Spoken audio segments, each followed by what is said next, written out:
Back in the present, but not too far in the present. Right around this moment with Karkat in the toilet during a conversation we have already read, which ended like this. Well, why don't you just tell me so I don't have to talk to any of these double-talking assholes? I can't. I gotta step out of the tree for a moment. When I come back, I will enter the game. See ya. Psst. Hey, brave leader. Oh my god, why are you talking to me? Can I join your team?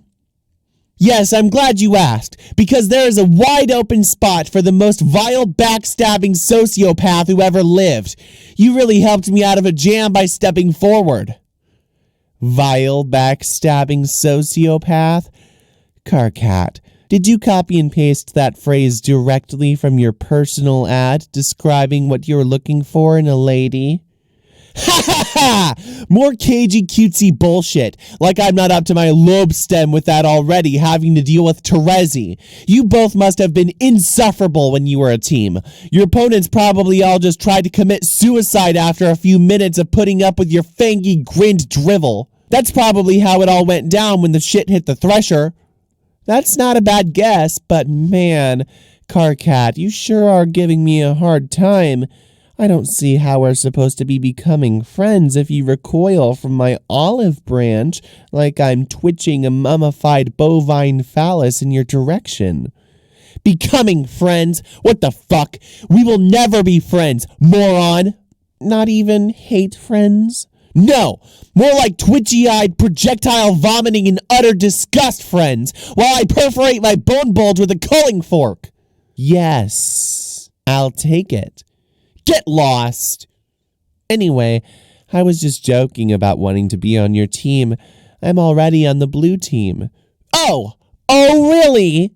Wait, let me count out 8 of these things. Hold on. There.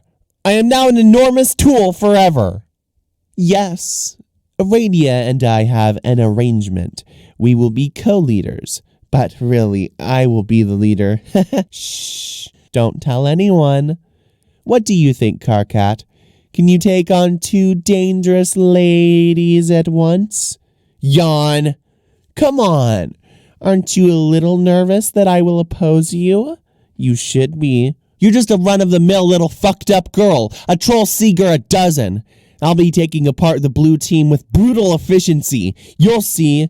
You never played one of your dumb games with me, so you never had the privilege of seeing what I can do. Enjoy the show, sweetheart. Just don't even think about using your mind control tricks on my players. Remember your truce? Psh, those days are far behind me. Anyway, I can't control just anybody. They've got to be impressionable. Like you. You can't control me. Sure I can. I just choose not to. Yeah, okay. I find your mind totally unpalatable to browse. Looking into your brain is like pawing through a smelly dumpster full of broken glass and razor blades. And poop. Whatever, don't even try it. I've got the better Scourge sister on my team, and if you break your truce, you'll have to answer to her.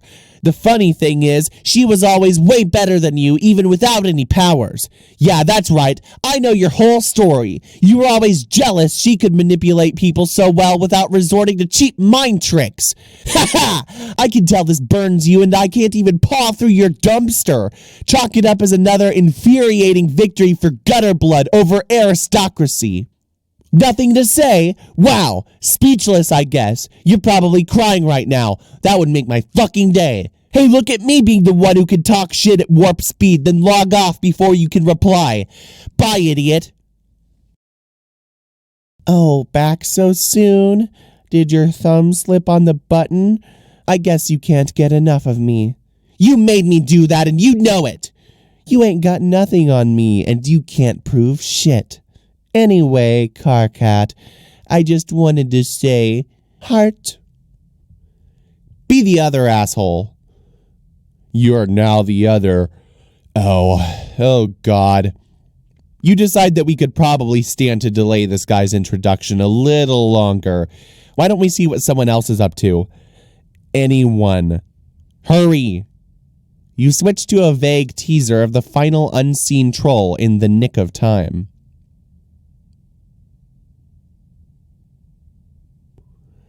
Aradia, go home. You head back to your hive to get the blue team's session started. It's been a while. You revisit the remains of your quaint rural hive. Your lawn ring and the small excavation sites you dug up for practice are all overgrown with vegetation. You haven't been here since the night of the accident. On that night you found your calling. The voices of the dead grew louder, urging you to return to the ruins you discovered not long before. You left so abruptly, you didn't even have time to bury your Lucis. But that's fine, because trolls don't typically bury their dead. Leaving bodies to be consumed by wild animals is more customary. Begin session. You have an arrangement to begin the session as co-leader with one of the Blue Bloods. You understand this player intends to make a power grab and take sole possession of the leadership role. Such subterfuge is typical of their caste, but you're perfectly okay with this. It's one of the many things you're okay with. You allow your co-player to take the lead and enter the medium first. You understand that the leadership role is essentially meaningless, aside from offering the distinction of being the first player to enter. You also understand that entering the game second was always your intention. Connect to server player. You have a server player connect to you, someone you personally selected for the role. The devices required for entry are deployed. The kernel sprite awaits prototyping, but unlike all 11 other players, your dead Lucis is not available. You have to use something else. Tier 1 prototype. Prototyping with the frog head before entering the medium would prove to be critical for later success. Just another of many assurances whispered by the dead. You've long since stopped questioning them, or doubting the future significance of even spontaneous acts of frivolous desecration. Compelling your nonplussed server player to perform this task might have proven difficult. Luckily, your telekinesis, an ability greatly magnified through your calling, would be sufficient to move the massive object, whereas the game cursor likely would not. Your server player simply watched in mystification. She really just had no idea what the hell was going on. Enter. You enter the medium, taking your place in the land of quartz and melody as the Maid of Time. Meanwhile, your client player has been exploring another world. The Blue Blood has a present for you. The present cannot be duplicated via alchemy at this stage of the game. It would cost too much grist, a detail which this player had not been aware of. The player would have to progress to the second gate of their own world, arrive through the gate above your hive, and deliver it in person. Facilitating this delivery was one of the reasons it was important for you to enter second. Your server player's confusion is only in part due to learning the ropes of a new game. There is a more significant reason for her befuddlement. While she followed your advice and went through the simple motions of the game setup, at no point were you visible on her monitor. She saw your damaged hive. She saw the alchemeter and the other devices she employed. She saw the strange computing device on the floor, bearing the visage of a species she didn't recognize. She even saw a great big stone frog head fly through the air all by itself and become the frog sprite.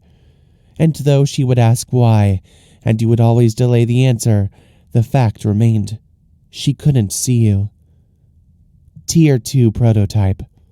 She couldn't see you up until the moment after the sprite's second prototyping, because you were dead all along. We are all completely blown away by this stunning revelation. Wow, dead. Really? Like a ghost? Huh. Nepeta, interrogate Frog Girl. Aradia, I can see you. That is you, right? Yes. Why are you the floating frog all of a sudden? I'm dead. My spirit merged with the frog sprite. Wow! Dead? Really? like a ghost. Huh. Well, I hope this doesn't make me sound dumb, but I am completely blown away by that stunning revelation. You don't sound dumb. Whew. How did you die? I ignored the advice of a friend and made some bad choices. AC rumples up her nose in perplexement at AA's really vague and spooky answer. But actually, that's good because I kind of think I don't want to know. It's making me sad to think about. Okay. Nepeta, can you please keep this a secret? Yes, I promise.